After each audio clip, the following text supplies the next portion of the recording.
Ladies and gentlemen, we are live from the Ruth Williams Bayview Opera House, SF Music Week, a really, really special presentation and concert from the one and only Tantum. Ra. Man, thank you, Theo. Thank you, man. I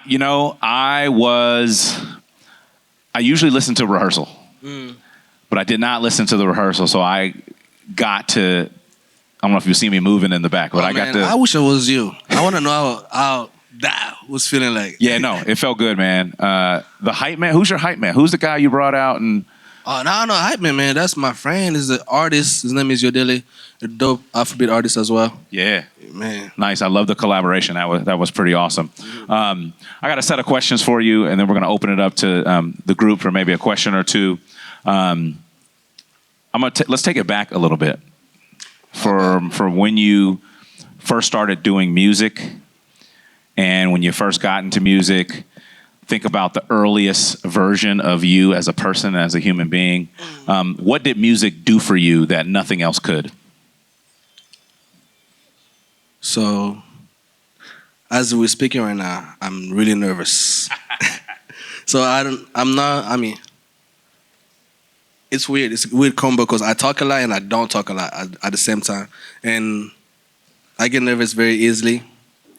Music is like the outlet of like me being myself and enjoying what I love doing and just express myself throughout the music, like say what I want to say.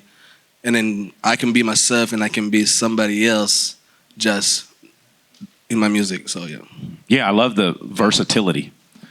Like you had some love making music, and then you got emotional, and then you start dancing. We ain't done yet, so it is more. How do you talk about the creative process a little bit? I know you are writing your own music. You've composed a great band behind you. How do you get into that creative spirit that allows you to produce what we just saw? Okay, that's a good question.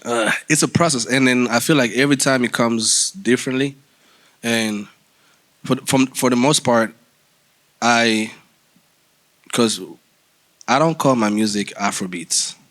I call it Afrofusion. Why? Because I try to incorporate all the type of music that I love listening to.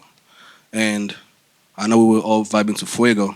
And then when you hear it, you hear that Latin vibe into it, And then when we went to Jajo, like the language, Umobami Joe, which is like Yoruba, is Nigerian. I'm not even Nigerian. So it's like all the type of music I grew up listening to, like, or still listen to, that I love listening to. So like, it gives me, like, just doing music gives me the space and the opportunity to like bring that all together. So it's like the creative side of me comes in when I feel like, okay, cool, I can take this that I love and I can take this other piece that I love and put it together, see what's gonna be, right? The outcome. And I love doing that. I'm like, if I might say, like my last project, which was called Rhythmo Gallery, I really just wanted to incorporate like a lot of Latin vibe and Afrobeats together, and we did that, and it was just so beautiful and so amazing to watch. So, yeah, that's dope. I like that. You did say Fuego, and I was like, he was like, did he say Fuego? They're like, hey man. One thing that's really I think cool about that concept is. We do something called the Afro-Latin Festival here in this neighborhood, and there's a growing Latino population that is occupying this neighborhood. We also know that there are deep, rich connections between the Black and Latin community, so we use this space to highlight that by way of the Afro-Latin Festival. So I think it's really unique because we are here in the Bay Area, and that distinct creativity is a part of our DNA. Can you talk just a little bit about how being here in the Bay Area has shaped your sound and your mindset as an artist? Oh, yeah. Like big time. Like it's shaped my mindset like big time because, okay, I can take it back to when I was back in the Congo growing up, hip hop is like worldwide. So I used to love listening to hip hop. I'm back in the Congo, this little boy, I'm thinking I'm Lil Wayne, It's like, it's wild, man. And then moving here in the Bay, I just like, it just opened my eyes and like, okay, cool, there's more than hip hop and R&B outside. So I'm like Latin music. I really got deep into it when I moved here. I was like it just opened my eyes like differently. I'm like, oh man, there's the Bad Bunny. There's all these guys that's doing amazing things. So I'm like, so it just switched my perspective of. I mean, like not even my perspective, my music taste. Like it just got wider. I'm like, okay, cool. I used to listen to Congolese music, West African music, European music. Oh, now we have Latin music, and now we have Indian music. Now I'm more just like listening to a lot of different. So it's like being in the Bay Area just like opened my eyes, opened my taste of music to a lot of different genres.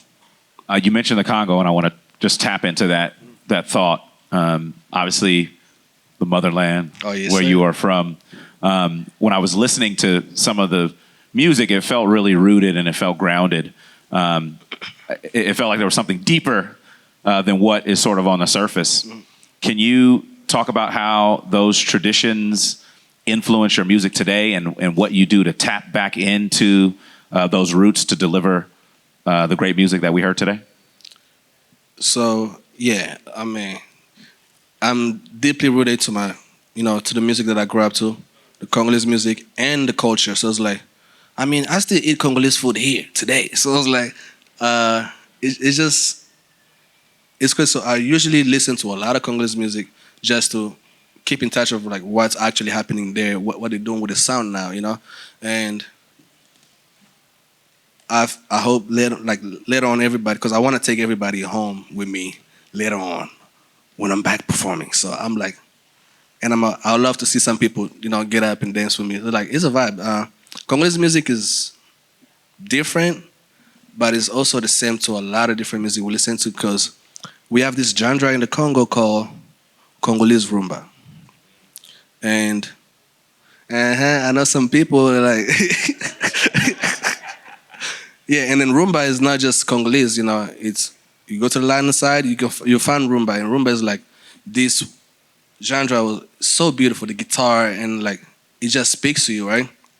And that's why we do the Congolese music. Like the rumba genre is like it's supposed to speak to you. It's supposed to like move your hips towards it. It's like the guitar just captivates you. And like I'm trying to make music where it's like you're gonna sit down or you can dance, and then like you don't have to listen to it twice. Listen to it one time, you'll be like, man, when you're working out, you're singing the melody, you're singing the hook with you when you're going home. And that's what I'm trying to do. And Congolese music is really like, I feel like that's the center of me trying to do that. Very nice, very nice. So SF Sounds and this whole concept is about preserving the time that we're in now. It's about highlighting Black and brown artists across the Bay Area. We decided to do this during SF Music Week because there were a lot of venues being highlighted across the city and county of San Francisco, but the southeast side of the city was being left out. How does it feel just to perform in San Francisco's most historic venue? I'm grateful, like super grateful. So, I mean, even though I'm adopted to the Bay Area, all right, but it's like I've been here for what 15 years now, and it's like I never knew about this place. I found out about it last year, and I had my first performance here last year in December, I believe, and went back home, did my research. I'm like, oh, this is where I'm gonna be at. It's like it's amazing. Like I feel honored to stand here, and even like after doing my research, I found out what kind of artists walked here.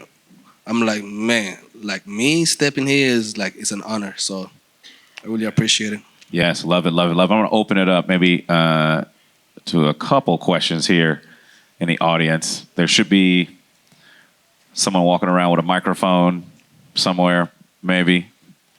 There we go. Right here in the back. I seen a hand in the back. You just your name and your question.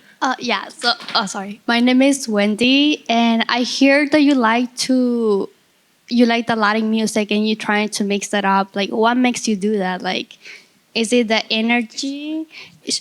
What's the inspiration? Like, is it the energy the Latin music has, or like the seasoning in there, or like what makes you mix like the Afro fusion that you say with Latin music? So yeah, like I said earlier, right? Like, I'm first of all, I call my music Afrofusion. I don't know. I don't call it Afrobeats because I'm like, I grew up to so much beautiful music that I listen to, and I don't want to. As an artist, I don't want to limit myself. Be like, I just do this kind of music. I don't, and because I feel like I have more to give, more to like, and if for me to give that more, I have to explore, and exploring leads me to because I really love Latin music. I'm like the sound, the energy. You go to the Latin parties, you see everybody dancing. It's just like it's a whole different vibe, you know. And I want to bring that because I mean, in African culture, we also have that. But what we don't have is those two worlds meeting together. And I'm just trying to be the bridge. Love it. Thank you. I want to take one from this side. If anybody has a question on this side.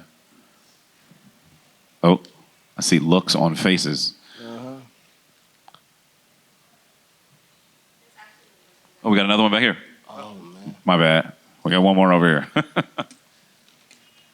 here. Just your name and then the question. Hi, my name is Aura, and my question is, what makes you vulnerable when you make music? What's your most vulnerable? That's a really good question. After this, the next question will be $10 each, okay? Man, I'll say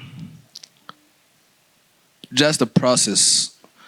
I feel like the process of like creating like being with the producer, creating the beats, that's my favorite process of like being there, experiencing that. But writing is the hardest part to do. If I can recall, my last project, it was my first EP I was dropping. I got to a point where I had a writer's block. I couldn't think about what to write.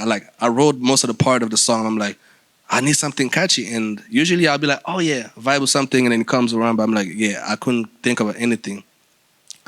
Talked about vulnerability, I cried. I was just there crying. I'm like, I don't know, I'm saying this. I felt so stupid. But then I'm like, because at the moment I'm like, I want to get this done.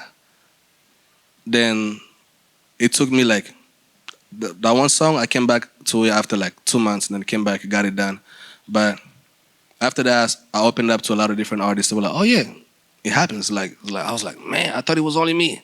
But yeah, I think writing is like, yeah, the most vulnerable like space you can put yourself in as an artist. Love it, love it. I'm going to close with what we saw here tonight, and we have more afterwards. Obviously, felt really, really special, and that you poured just heart and soul into what we heard. What are you building towards? What's the ultimate goal? If you could wave a magic wand right now, what's the goal? So, one thing about me, I don't have one goal. I have goals, and then once I accomplish one, there's always what's next. And right now, I've been doing this for like 7 years now, and I feel like right now people are listening.